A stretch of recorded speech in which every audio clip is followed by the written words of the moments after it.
Hello friends, welcome to my YouTube channel. आज हम इस वीडियो में बात करने वाले हैं सीईटी का एग्जाम होने वाला है 2024 के अंदर। उसके अंदर बहुत सारे बदलाव हैं वो किए गए हैं, तो इस वीडियो को आप लास्ट तक जरूर देखना। साथ ही आपको ये भी पता होना चाहिए कि सीईटी एग्जाम के अंदर कौन कौन सी वैकेंसी है वो आने वाली है। तो 12वीं लेवल के अंदर और ग्रेजुएशन लेवल के अंदर कौन कौन सी भर्तियां करवाई जाती हैं ये भी आपको पता होना चाहिए। साथ में जो एग्ज़ाम है वो कब तक होगा, फॉर्म है वो कब तक भरे जाएंगे और इसके अंदर जो क्या क्या बदलाव किए गए हैं। पिछली जो भर्ती हुई थी सीईटी की उससे अलग अब की बार भर्ती है वो होने वाली है, तो इसमें बहुत सारे बदलाव है वो किए गए हैं। वीडियो आप लास्ट तक जरूर देखना। राजस्थान के अंदर सीईटी एग्जाम 2024 का जो एग्जाम होगा उसके अंदर कुछ बदलाव किए गए हैं।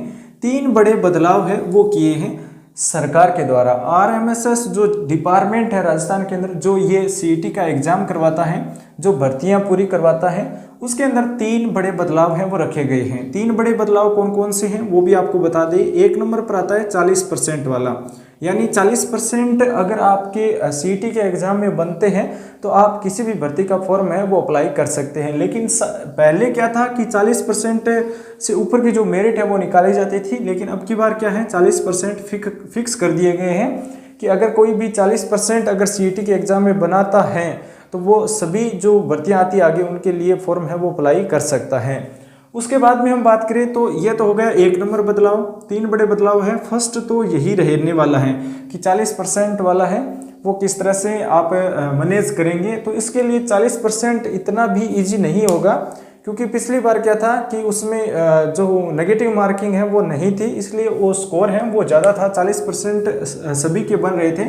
लेकिन अब की बार क्या है 2 नंबर पर यह है कि नेगेटिव मार्किंग है, यानी नेगेटिव मार्किंग है, नेगेटिव मार्क है वो रखे गए हैं। कितनी नेगेटिव मार्किंग है ये भी आपको पता होना चाहिए।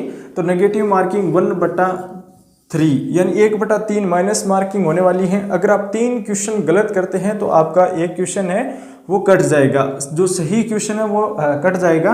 तो 1/3 है वो माइनस मार्किंग रखी गई है। उसके बाद में आता है 3 नंबर पर जो बदलाव है वो क्या है, यानी 5 ऑप्शन होने वाला है।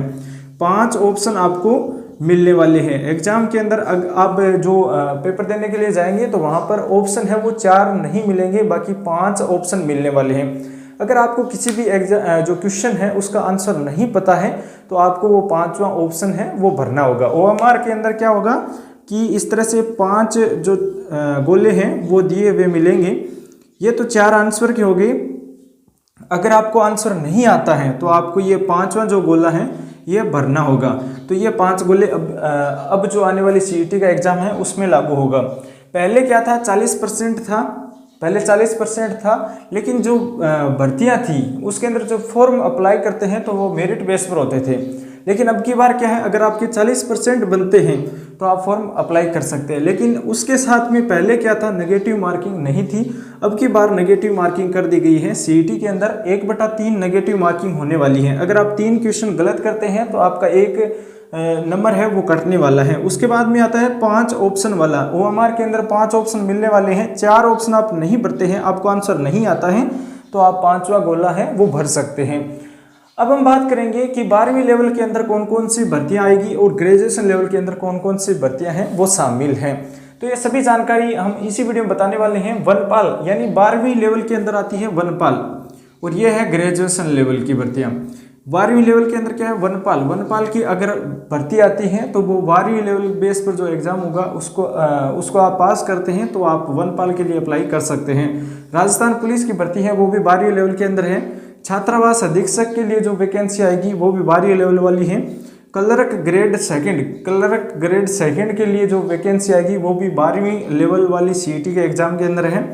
जमादार ग्रेड सेकंड ये भी भर्ती इसके अंदर शामिल है। और लास्ट में है जूनियर असिस्टेंट। अगर जूनियर असिस्टेंट की भर्ती आती है, आपके 40% बनते हैं तो आप ये फॉर्म है वो अप्लाई कर पाएंगे। उसके बाद में आता है ग्रेजुएशन लेवल। ग्रेजुएशन लेवल में क्या है, ग्रेजुएशन लेवल में है प्लाटून कमांडर। प्लाटून कमांडर की जो भर्ती आती है उसमें आप अप्लाई कर सकते हैं। जिलदार के जो वैकेंसी आती है वो है। पटवारी वाली जो वैकेंसी है वो भी ग्रेजुएशन लेवल में शामिल है, पटवारी वाली। और कनिष्ठ लेखाकार की भर्ती है वो भी ग्रेजुएशन लेवल में शामिल है। तहसील राजस्व लेखाकार की वैकेंसी है वो भी ग्रेजुएशन लेवल के अंदर आएगी। और पर्यवेक्षक और उप जेलर छात्रावास अधीक्षक सेकंड और पर्यवेक्षक, उपजेलर और छात्रावास अधीक्षक ग्रेड सेकंड की जो वैकेंसी आती है वो सभी ग्रेजुएशन लेवल में आने वाली है। तो ये तो थी ग्रेजुएशन लेवल की इस साइड में, और इस साइड में है 12वीं लेवल की। 12वीं लेवल की वैकेंसी है वो ये है, वो ग्रेजुएशन लेवल की ये रहने वाली है। और 3 बड़े बदलाव है, एक तो 40% वाला है और माइनस मार्किंग रहने वाला है, और 5 ऑप्शन आपको जो 5 गोले हैं वो मिलने वाले हैं। 4 ऑप्शन अगर आप नहीं कर पाते हैं, आपको आंसर नहीं आता है, तो आपको 5वां गोला है वो भरना होगा।